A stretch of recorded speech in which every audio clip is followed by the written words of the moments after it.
You're listening to Miscast Commentary. Hey everybody, and welcome to another episode of Miscast Commentary, the Coming Attractions episode. I'm Joe Findlay. And I'm Todd Tebow, the Sailor Murray. And we are back with you again to announce another movie. This one's a good one. They're all good ones. Yeah, I was just about to say that. We don't fail on the movies we give you. We just fail on being good at this. In life, really. Yeah. But the movies we pick are spot on. Yeah. You can just turn on some cry tracks while we put that on. Some cry track. I'm so sorry. The crying game. This is the episode. Know this is she had a penis. I was just going to say, this is the episode where you find out we have penises. Somebody just spit their coffee out at home. They've got penises. We're actually on some eunuch island. Nice. They threw us a couple of microphones so we don't friggin' try and leave. Now, I wonder, do eunuchs have a weird, nub kind of area or a big scar? Lots of them. Perfectly smooth Lots of them. Lots of weird nub areas. Weird nub areas. They are essentially just weird nubs themselves. Rub my weird nub. Nub my weirdness. Is that where the Ewoks came up with the yub nub? Exactly. So they were trying to say rub nub? He was trying to tell Princess Leia to rub his little wee-wee. Rub my nub. And then he just sticks in his little tiny little Ewok arms out and goes, "Wah." The Ewok orgasm face. The Ewok O face. Wicket. Imagine if they were brutal during sex. You just were not expecting clawing and just frothing then and half killing the poor deer. Leia lays back on that log and then kind of lifts up her camo jacket and goes, I'm going to change your name to Lick It. From Wicket to Lick It. Yum num. Dink dink. Oh, dink dink. On that subject, what is your favorite all-time parody movie? Oh, my favorite all-time parody movie. Huh. Well, some of the, the Mel Brooks ones are considered parodies, are they not? Every single, well, yeah. It's some of them are, some of them aren't. Obviously, Robin Hood Men in Tights is, Spaceballs is, High Anxiety is, because it's based on all the things. So it just has to be based on something else that was more serious. And what is it? I want to say Fear of a Black Hat. Fear of a Black Hat's fantastic. Is that a parody? I'm probably missing something though. But what's yours? Well, it is in and of itself it's Hot Shots Part Deux. Yeah. That movie kicks ass. You see, it does a lot of, and there's tons of parody in that. Well, the Zucker Abrams guys, they were the best back in the day. Yeah. Because they did Top Secret, they did The Naked Gun, they did Rat Race. So much good shit in there. Mine, Spaceballs is probably my favorite, with a very close second being I'm Gonna Get You, Sucker.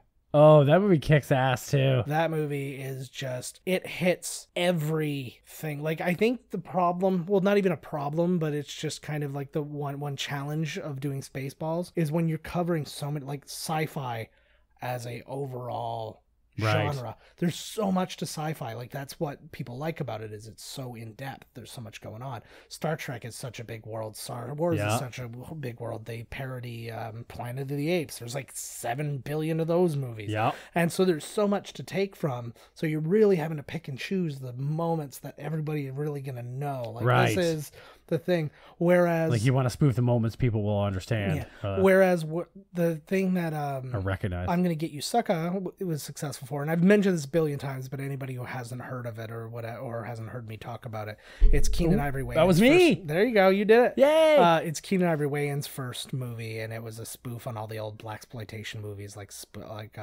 Dolomite and Shaft and all those kind of things. But where it was successful is it was taking from the genre kind of the same way, but in a very generic way where it's oh, here's a thing about this genre that I find very funny, that everybody has their own theme music. So when this guy walks around, he's got a band walking behind him playing his theme music. I want that so bad. And then mixed to that, and then they had the Black Lounge singer who's they've always got one of those, and then she just over sings the songs she did when the Saints Go Marching In, but she's oh, when the Saints I just giving her go marching in.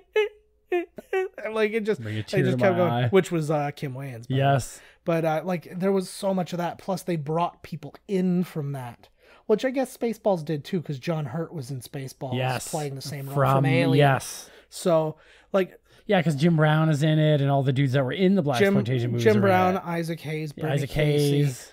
So a lot of that going on. I loved those two movies, but I do like what you're talking about with Fear of a Black Cat. Anybody who doesn't know that one, it's basically the rap version of Spinal Tap. But it's also a spoof of the NWA. Yeah, well, and their it's breakup and all that stuff. it's a spoof of those, but it's also a spoof of just like musical documentaries Yeah. in and of themselves, right? Is following them through these really mundane moments sometimes, and then getting something out of it. Right. It's like the Spinal Tap scene when they're talking about like the Black Album, and they're like, "How much more black can this get?" The answer is none more. Like, and they're just trying to like figure it out, right? Brilliant movies. Love some spoofs. This one we're doing, I don't know. It's definitely not a spoof, but it's kind of a spoof of itself by mistake. Right. Based off of a comic book originally, then based off of a cartoon and a toy.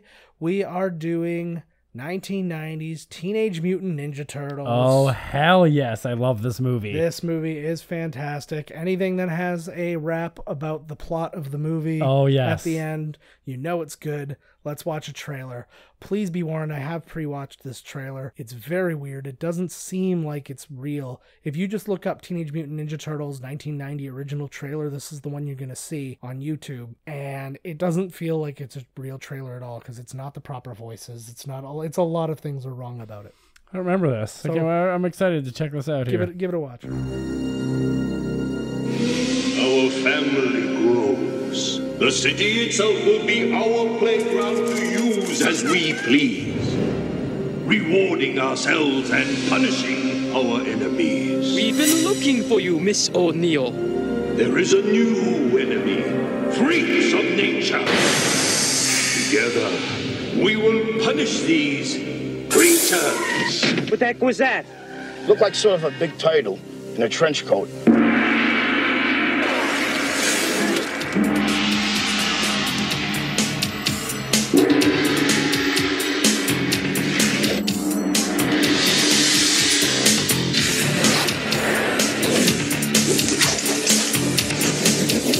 Awesome!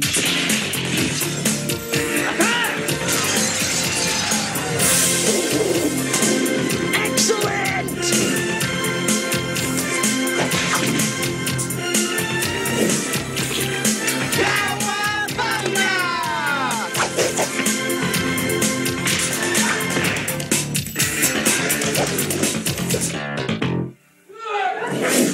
Yeah! I love being a turtle! So that was it. And anybody who saw it, watched along with, or stopped and watched it, it's kind of bananas. I like how it said on the end there, lean, mean, and on the screen. They were always on a screen. Shouldn't it have said big screen? Yeah, it would be amazing if the Ninja Turtles were a radio play. And on the what the hell would it be there? Lean, mean, and in your ear hole, just like us. No doubt. Lean, mean, and right in your fucking ear, baby. So, We're yeah. call us Wet Willie, 'cause we're coming in hot. So yeah, I mean, the Ninja Turtles, I didn't even know, like as a kid, I knew nothing about it being a comic.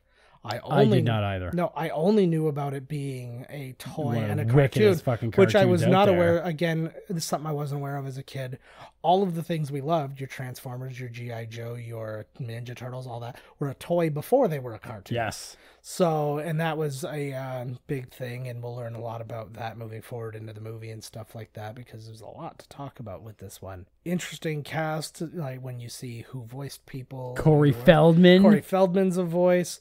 Ernie Reyes Jr., who appears in the Plays second one. Donatello, doesn't he? In some of it, yeah. And then, like, you got Elias Koteas in this movie, like a Oh, super yeah. serious dude playing Casey Jones. So there's really a lot to get into in this one. I remember going to see this movie in the United States of America. Mm-hmm. And I was, even as a child, I remember I'm sitting there and the movie's going to start. I was so fucking excited. I was like, oh man, this movie's going to rock. And it did. And I remember the credits, or the movie starts. Yeah. And it's in the sewer, and it shows a rat. Yes. And this lady that's like 2 seats over leans over to whoever she's sitting with and goes, oh, I heard that the Rat King was in this movie. And even as a child, I was like, what is fucking wrong with you, lady? It was like the moment you see a rat, Yeah. You're just like, oh, the Rat King's going to be in this movie. And even as a kid, I was like, he's not. Yeah. Well, and at this point, like, do you? Yeah. And I was like, so it was like, no, you didn't hear this anywhere. I was like, I did all the research you could, which is whatever magazine at the time had it on, or wherever they were talking about it. It was a Game and I just remember being, I never forgot just being like, lady, what the fuck? Like, I remember. This was way, way more recent, but still a long time ago. It was the first date I ever went on with Carrie. We went to see the movie Boogeyman. Boogeyman. We wanted to go see a horror movie, and Boogeyman okay. was out. I don't even know if I remember Boogeyman. It's very not memorable. But the logo came up, and it was like this weird Aztec thing. It was going like, and then when that came up, the people behind me went, "Wow, that looks like a really good movie." And that was like, and it was in total earnest. Like, it was totally like, I want to see that movie, which was the logo for this low budget horror film company. Right. It was just their logo. Yeah, it was literally just the logo. It wasn't a trailer. Nothing had preceded like TriStar comes through like, man, this movie looks fucking awesome. Yeah, like fucking Pegasus. So like, let's do this shit. Jumping over big letters. Yeah. Instead of triangle, that's probably important. Is that the Triforce? Is this Zelda? Yeah, exactly. You're like, what the I love, nothing makes me happier too than any kind of like crazy jumping to conclusions. Right. For those types of movies. It's like, oh, this, I saw a shot, so that means that this is going to happen. And then so, yeah. And now it's so out there. It's to the point where when a trailer comes out, you will see, come on my YouTube page and we're doing a frame by frame like breakdown of this thing. It's like, and in this frame you see a yellow truck in the background. Interesting, there was a yellow truck in the first one. That's funny. I literally just watched one recently about analyzing the advertisement for Super Mario Odyssey, and it was like the advertisement is like 2 minutes long, and they spoke for like an hour. Yeah. Like, it's just like, so you pause here, this is the same taxi cab that was over there in this street, which means that and I was like, holy jeez, buddy. Oh, man. That's what you did all night? Like, what the fuck? There is a podcast. I have not watched any of it yet, but I am actually really desperate to watch it. I think it's called Desperate? Yeah. My God. It's called, I just want to hear what it's like. I think it's called Minute by Minute or Minute to Minute or something like that. But it literally, each episode talks about 1 minute of a Star Wars movie.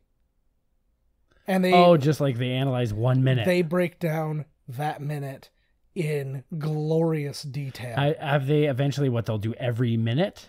Yeah, they're good. Yeah, like they're on. How far are they? They're on episode 2, and they're like more than halfway through it.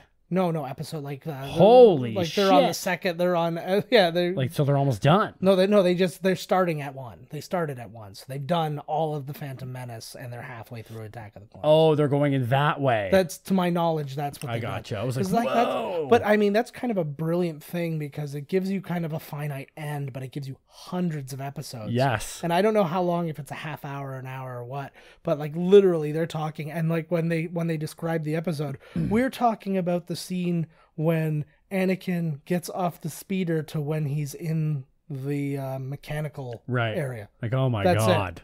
And it's like, what happened to this? And there could be entire scenes where literally nothing happened. Like a guy just got up, because it's just, or like a shot of the desert or something, right? It could be anything like that. 30 seconds of a shot of the desert and then 30 seconds of some guy. And some of their guests and stuff have been crazy. Like, they're really good people. And I'm like, oh God, I would love to hear what people have to say about this. Like, I want to be involved in that. I want them to call me, and I will come with a book of notes on 1 minute of Star Wars. This is what my whole life has been building up to. He's still telling friggin' trivia about the other one. And then there's another one. Oh God, yeah. There's another one. Oh, what was the other one too? What's the name of that one? That give him a shout out. Maybe they'll give us one. Minute to Minute or Minute by Minute. Remember Minute to Win It, the game show with Guy Fieri? Yeah. What happened to that show? They murdered him. Oh my God! They switched those out like nobody's business because they just did The Wall with Chris Hardwick, and now that's done.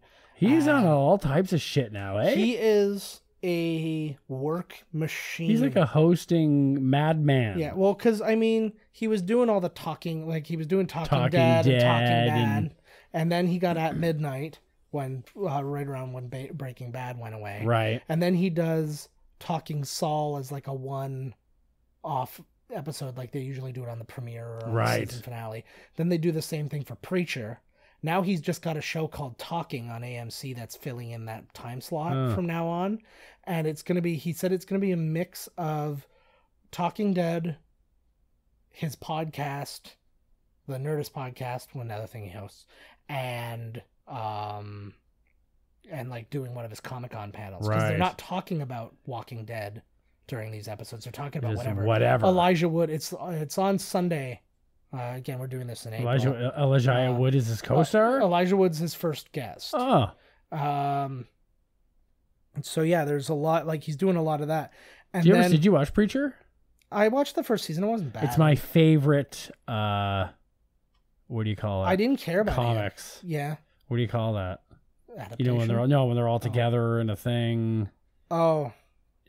What's anthology? They call it something. What anthology? Compendium, whatever it is. But the whole thing is my favorite graphic novel. Oh, you just mean like that? Oh, okay. Yeah, it's my favorite one. You know, like some people like Watchmen and this. The Preacher it is fucking phenomenal. Nice.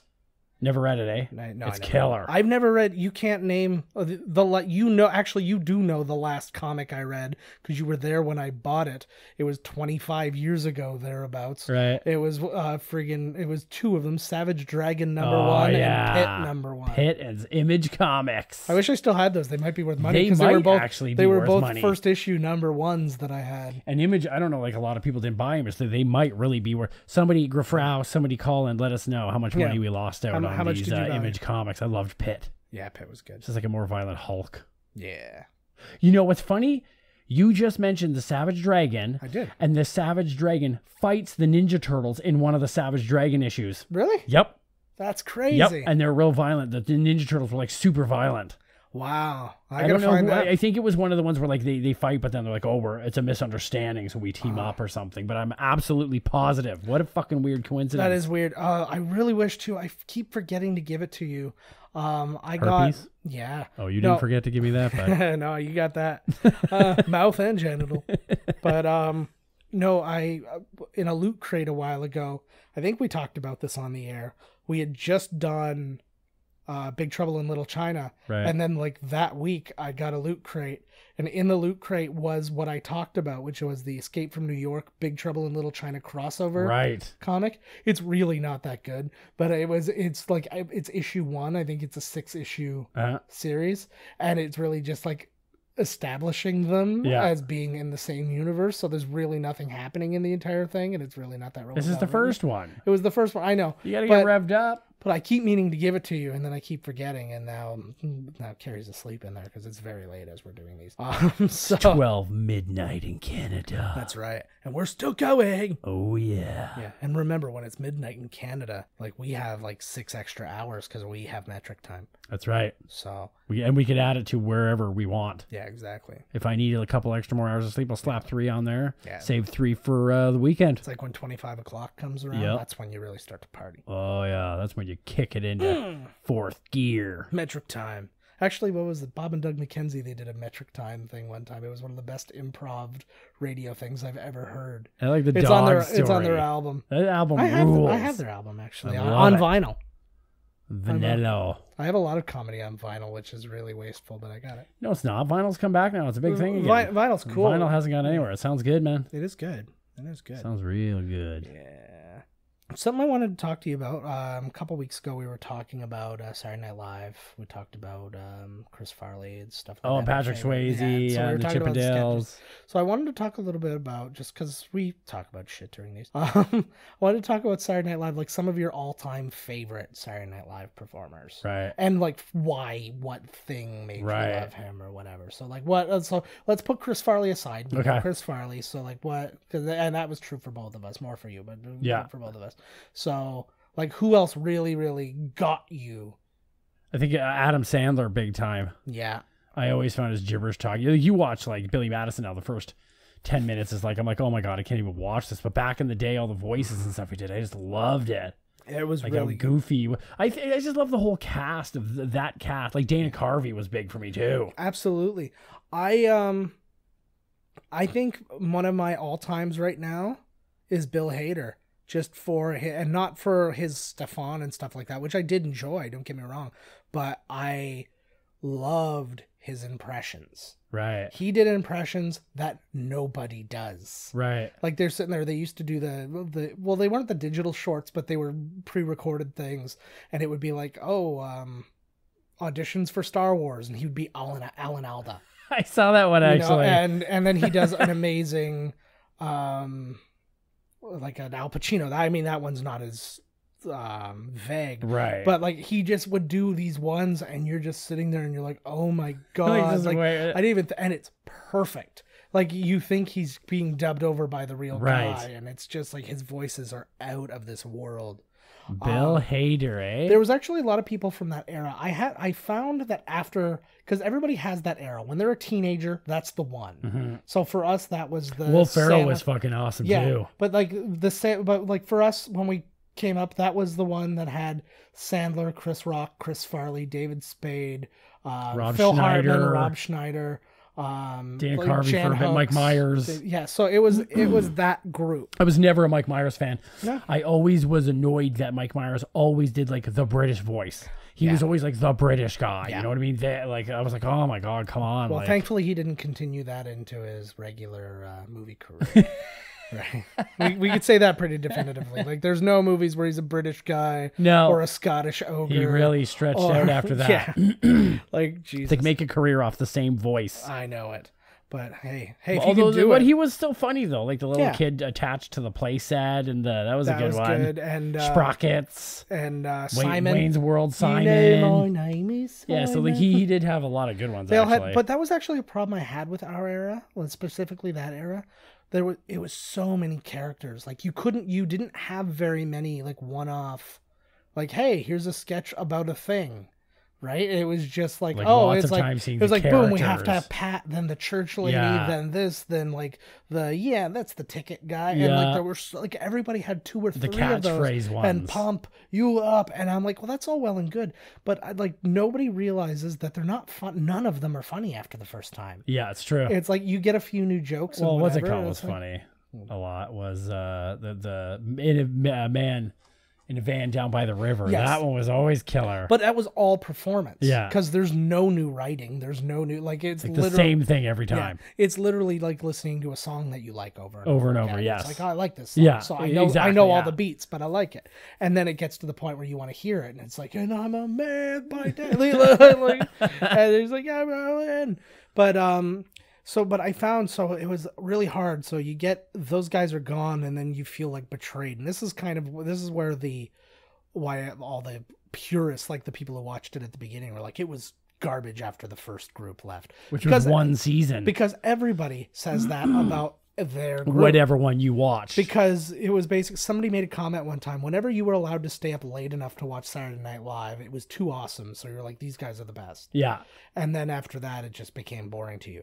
So it was really hard. I found it to be absolutely atrocious afterwards. And there was a while, it's just like garbage, until Will Ferrell got there, then it became good again. And they were there, but then you realize, like, when you realize you liked it, or at least in my case, it was like, oh, he's been here for like 4 years by the time I started to like him. And then it's like, because he's that name and featuring. Yeah. And then you see all these people that are surrounding him, like your Rachel Dratch and all these other people. And then that one started to die down. And then you're like, who are all these people? These losers like Amy Poehler and Seth Meyers and Jimmy Fallon. And not that I ever really liked Jimmy Fallon. I can't say Jimmy Fallon. And do you know that Colbert is winning the late night war now? Yes. And I heard because apparently Jimmy, he'll do political stuff, and the late night crowd really likes to hear political stuff, and Jimmy Fallon will not touch it with a 10-foot pole. Yeah.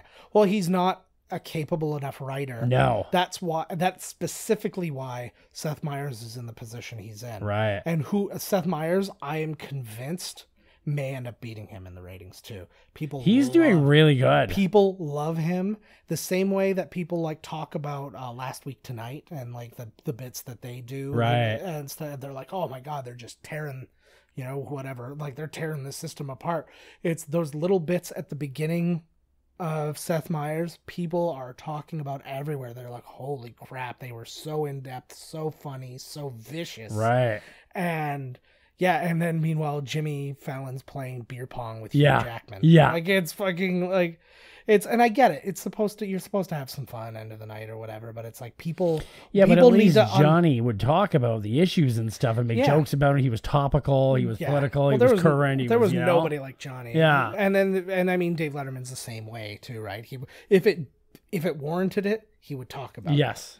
And it's all good to be like, you know what, this isn't my thing, this isn't my arena, but then eventually it gets to a point where it's like I have to talk about it, and when this is going on in the world, you can go to bed angry at all this stuff, or you can have somebody who's going to help reset you and go, look at how fucking crazy Jimmy this Fallon reminds me of a late night Ellen.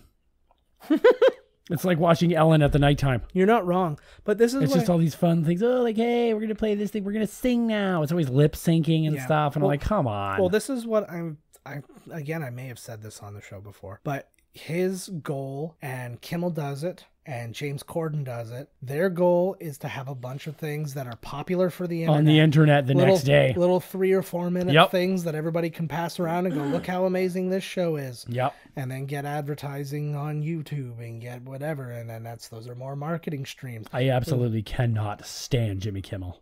Ugh. It's just, I don't know if it's just me. I just can't stand him. When Jimmy Kimmel was allowed to be Jimmy Kimmel back in the day, like when he was doing the roasts and when he was like on the Man Show and stuff like that, it was a much different thing. He's like, I'm going to say what I want and whatever, because wasn't anybody before this. Yeah. So who gives a shit? But now he's got their stakes and he's got a show and they're trying to win. And the one thing I'll give to Jimmy Kimmel is that usually it's pretty actor, whoever, or guest centric. Like when like he doesn't seem like he has that big of an ego. No. Like a lot of the time a star will be there and the whole episode will be like some weird story about the star. You know what I mean? That they like a creative thing that they made up. Yeah. Like when Bryan Cranston was there, they did a Sweet 60 show instead of like MTV Sweet 16. And the whole hour was just Bryan Cranston. That's funny. You know, trying to put his sweet 60th birthday party together with his parents. It was really good, actually. Nice. We didn't talk about freaking Conan O'Brien. No, we didn't. Conan O'Brien, I saw recently, is actually being sued by another comedian for ripping off his material. Yeah. And we were reading the article and it was showing the things they were talking about, and it was like a joke about Caitlyn Jenner that was specific about Caitlyn Jenner, Tom Brady, and something else. All the topics of the you know. Yeah.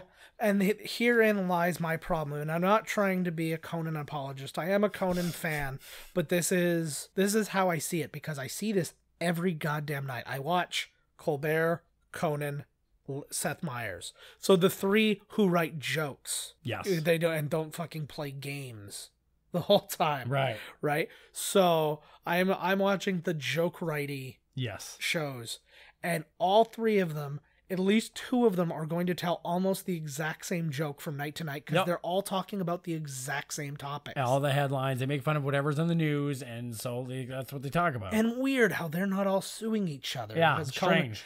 Conan's not suing them because he's like, I come on at like 11 and you come on at 11:30, so that means you stole it from me. Yeah. Despite the fact that we're all in different parts of the friggin' world. Yes. Like, you know? The likelihood of telling a very similar joke is probably like huge. Well, you know what? This happened to me more than once yesterday. I was on Twitter. You got sued for plagiarism? No, well, I didn't get sued, but I did something like I wrote a tweet that was specific to like a hashtag thing. And I wrote the hashtag, and then I happened to be reading. I was like, oh, I wonder who else like was writing under this and blah, blah, blah. And I saw that like an hour before me, somebody wrote something almost exactly the same. So I deleted it. Because I was like, oh shit, I was really proud of the joke too. And I'm like, oh, somebody wrote basically the exact same joke. So I got rid of it. Where you have another one? Yeah, I do have one other one. I had, and this wasn't even a joke. It was just a line that I wrote.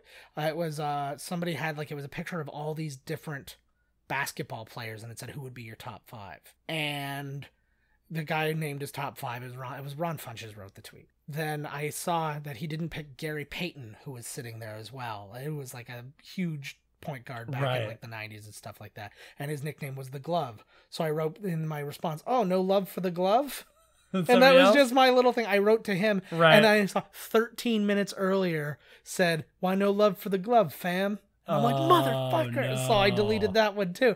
And I was so bummed out. But that's my point. these things happen. It's not like it was such a creative joke. Where I get into joke stealing problems is when it goes beyond just like, because those jokes are just punchlines. Yes. Because it's not a premise. You didn't write a premise Right. where it's like, oh, what would happen, if, William Shatner was at a doctor's office. Like when you're creating a joke like a regular stand-up comedian, you have to come up with the premise. You're like, like women be shopping, and then Right. and then what the punchline is, and whatever the setup is in Right, between. yes. Like it's a pretty simple way to work. But when you are a monologuist, like doing like these kind of things, it's setup, which is just something real. It's I'm telling you a real thing, and here's my punchline. Here's the joke. I don't have time to do a bunch of things. Caitlyn Jenner is getting a street named after her. It was going to be called Caitlyn Cul-de-sac. Now it's called Caitlyn Cul-de-sacless, whatever. Like, Yeah, and that that's was exactly actually it, that too. was one of the You're jokes. gonna get sued now because you just Yes. said it. Well, and that no, because I'm giving I'm giving credit to Conan. I'm gonna give credit to the other guy. Yeah, there we go. So now we should be covered, or we're getting sued by everybody. I have the very similar situation. 2 days ago or 3 days ago, I thought of a joke. I hadn't written it, Yeah. but essentially the joke is about seeing your grandmother or grandfather's toenails, and that's your future. Being like, oh God, that's the future of my foot. Yeah. One of my buddies posted an article that came out from The Onion, and it's like the exact same thing. Yeah. But I never read it because I was too busy freaking the fuck out and trashing my house and calling my father an asshole. Why did you knock my mother up, you fucking son of a bitch? That's kind of I should never have been smack- born. Exactly. You know what I'm saying? Yeah. And on the knees, screaming to the heavens, wah! But it was even just the headline was like, young kid sees grandmother's toenails and freaks out about the future. And I was like, son of a bitch. Yeah, I'm still going to write the joke. I don't give a fuck. Yeah, exactly. I thought of it years ago. Fuck that. There you go. Well, that was like, I had an idea for a movie, and slowly but surely pieces of that have been taken by like so many other things. And again, it's not like I had it written down and copyrighted somewhere, or I told it to somebody who then went and wrote this movie. It's just that the similar idea came out. These things happen all the time. I actually wrote word for word the script to Memento and forgot I ever did it. Nice. Luckily. And then there it was. Fucking Christopher I should Nolan. have. I tattooed it on your back. I should have put it on your chest. Should have put it on my penis. Yes. Well, then it would have been a Cold short note. film.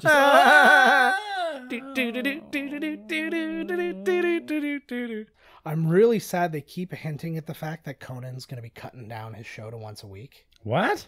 Well, because he's getting into like producer mode now. He's producing like 6 or 7 shows. Right. And they're just kind of, and he's just kind of like, whatever. But I haven't heard any follow up on that, so that may have just been a rumor. I love you, Conan. But like, to me, he's the best of both worlds. He's the because best of the he best. is great, and everybody says that. Like, he's like where your Johnny's and your Letterman's left off. There's only one guy left who's doing that. Yeah. Because I mean, Seth Meyers, as good he is at the one part, which is really just Weekend Update. Yeah, that's exactly what I was going to say. Yeah. Which, by the way, Weekend Update is getting a weekly show. Oh, it is. It's Who's going to do it? Same guys.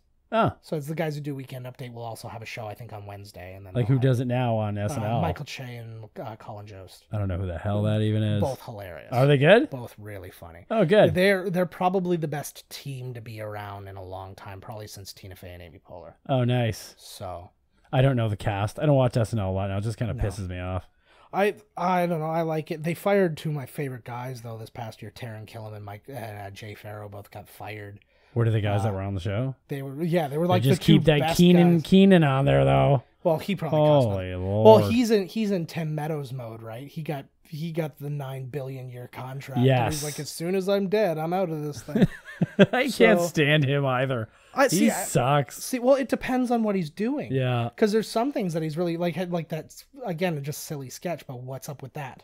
Right. Where it's just literally him and he's talking to people and he's like, okay, What's up with that? and it's like legit people. It's like real people. It's like, we've got Neil deGrasse Tyson and he hasn't been in the entire show, but now all of a sudden he's there. It's like, yeah, I want to talk about climate change. Talking about climate change. And then it just starts like gearing up to be a song. And then he just starts going, ooh, wee, what's up with that? And then everybody's going around. This was way back in the day because Jason Sudeikis was on. And he'd jump into the scene in an all red jumpsuit and just do the Running Man nonstop until he stopped singing. And it was the best. And then every time at the end, Bill Hader played Lindsey Buckingham from Fleetwood Mac. Fleetwood Mac. And he never said anything. And he just sat there. And he's like, once again, we got to bump Lindsey Buckingham. And he just gives him the angry look. And he's like, oh, he just like forgives him every time.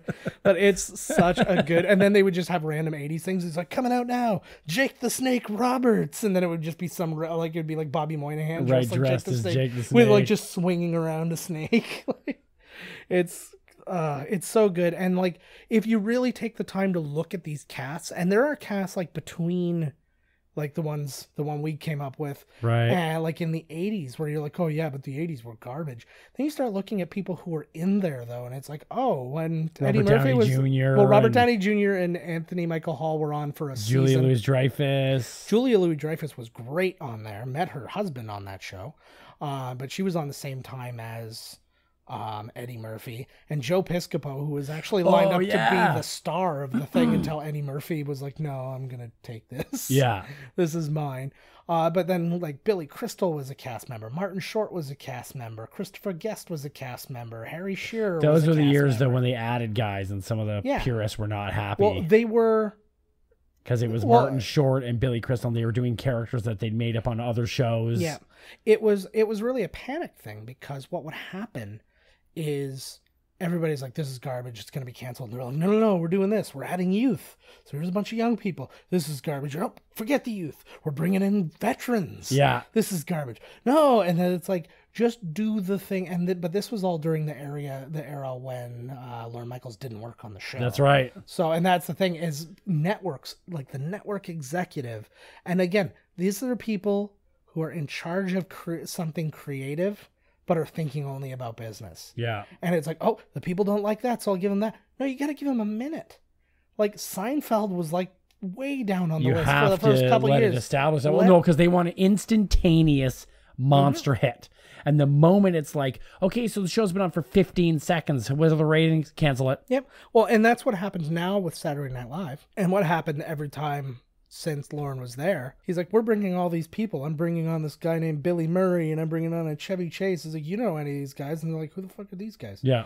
And then it's like, watch them. Yeah, watch. It'll be fine. And they're like, oh, we really like them. Yeah, I know. Yeah, I told you that already. Yeah. And then it's like, and then you get, oh, who are these guys? Oh, this is Molly Shannon and Will Ferrell and Sherry O'Terry. If you had the people vote, it would be the worst show you've ever seen. Yeah. It's just like in wrestling. It's just like in a lot of things. You tell the audience what they like, and they will like it. Yep.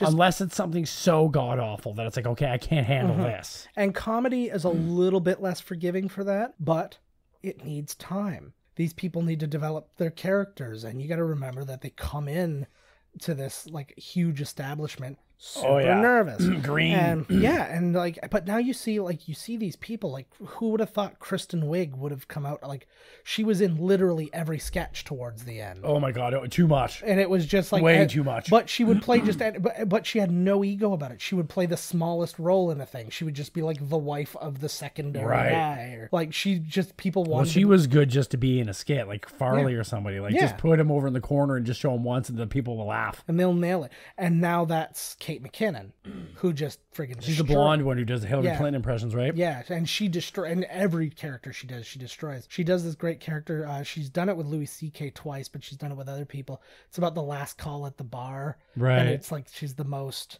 like repellent woman, but then he's the most repellent guy, and then just, right. It's just them. They're like, this is gonna happen, isn't it? Because we're the last two people in the bar, and then they end up like making out, but it's the most disgusting tongue kissing, and then it cuts to a shot of Kenan Thompson who's like doing like the big eyes, going like, and he's like hosing them down or something like that. It's really good, and it's you give those people a chance to shine, right? And it's like the digital shorts. It was like 3 kids who grew up together making weird videos. Oh, yeah, the Lonely Island, right? Get hired on together. And they're like, oh, so what are you going to do? And he's like, I do some sketch stuff, but really we do these like videos. And he's like, well, we'll do them. We've done videos in the past, so we'll see how it goes. Right. Then fucking Lazy Sunday comes out and basically changes the entire show. Yeah. Which now necessitates 3 to 5 pre-taped things on a live show. Yep. Like, Yeah, because they used to, back when we watched these, they always have the Robert Smigel. Yeah. What the hell were they called? Funhouse. short. Saturday Fun- TV yep. Funhouse. Yeah, and those Saturday TV Funhouse. which featured a ton of people like Stephen Colbert Yep. and like Steve Carell. They like the ambiguously gay duo is Stephen The Colbert and ambiguously Steve. gay duo. Yeah, Steve Carell and Stephen Colbert, people who are bigger than almost anybody who's been on. That's Steve Carell and Stephen Colbert? Yeah, Oh, I didn't know that. because Robert Smigel worked with them all on the Dana Carvey show because they were the German. Steve Carell was one of the Germans who say nice things.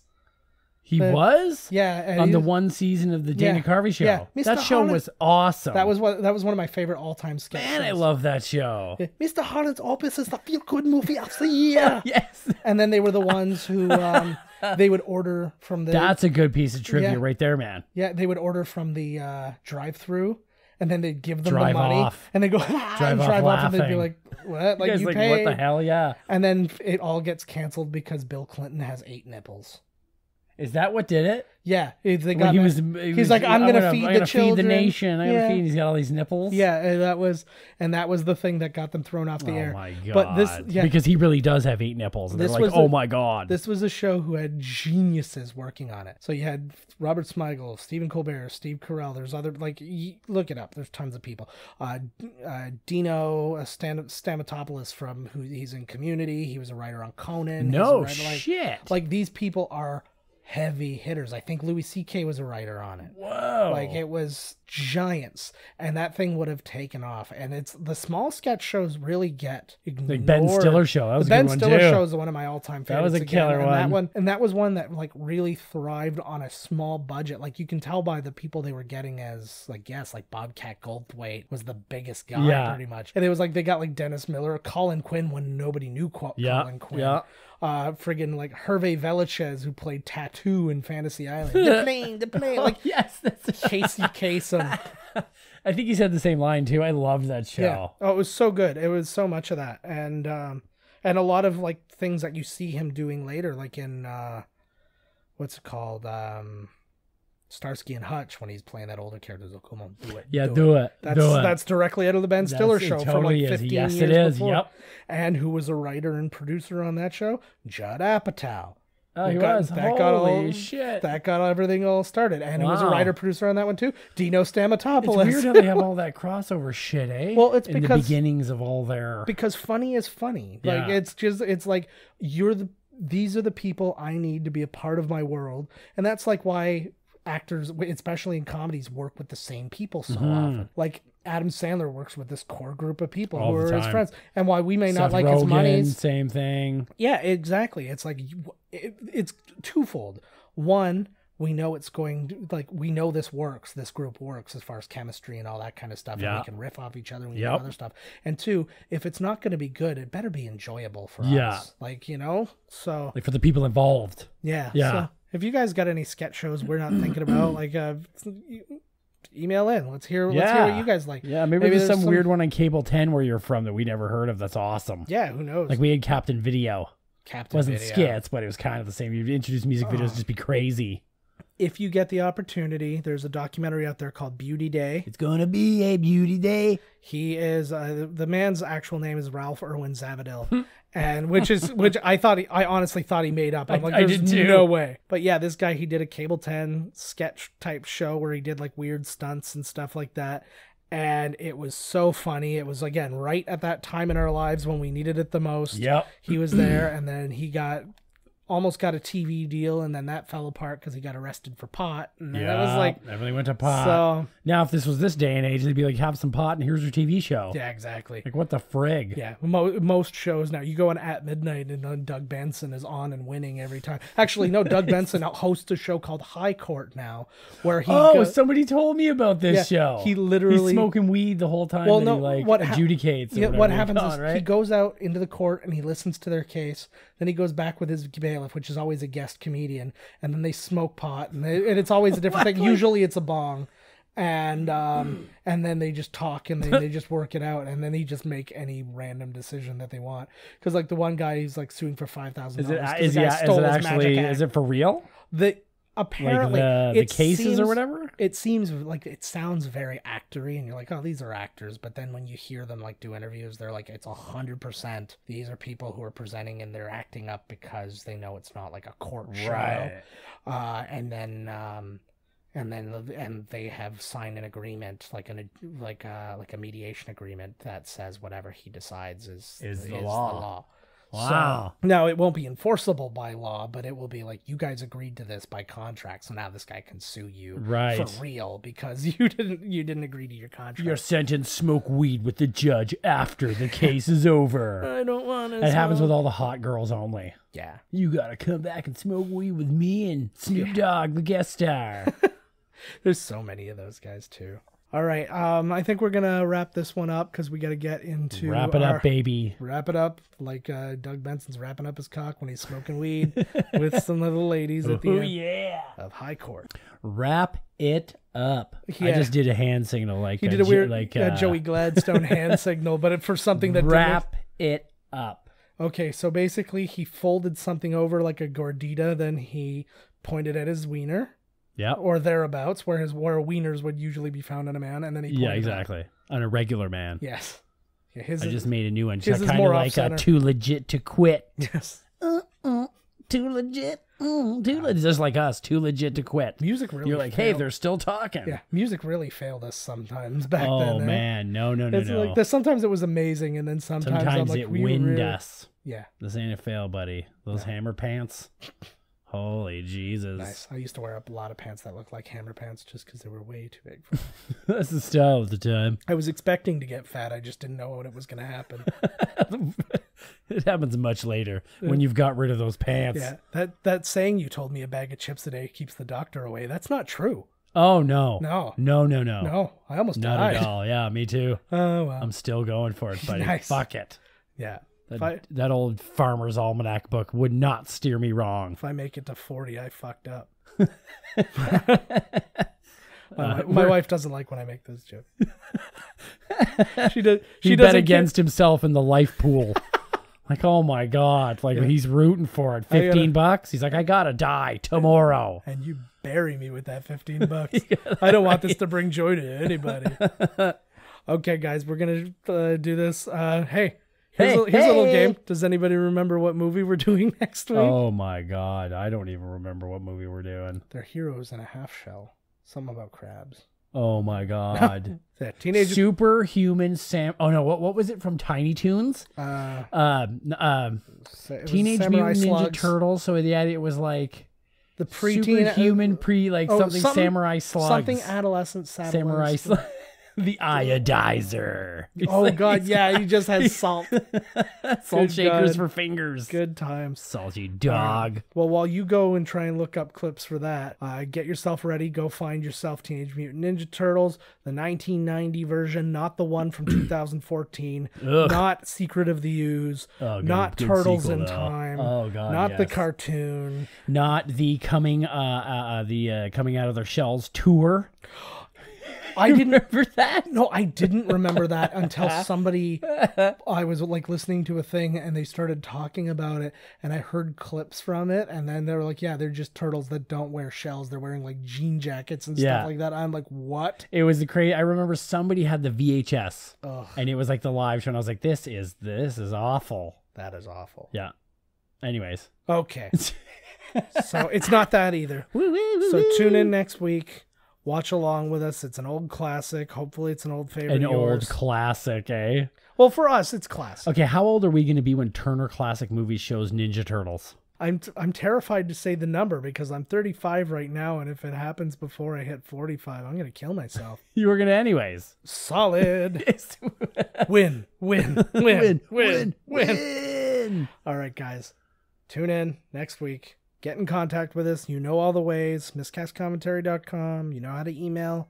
Do all the good stuff. Do it. We'll do see that you next good week. stuff.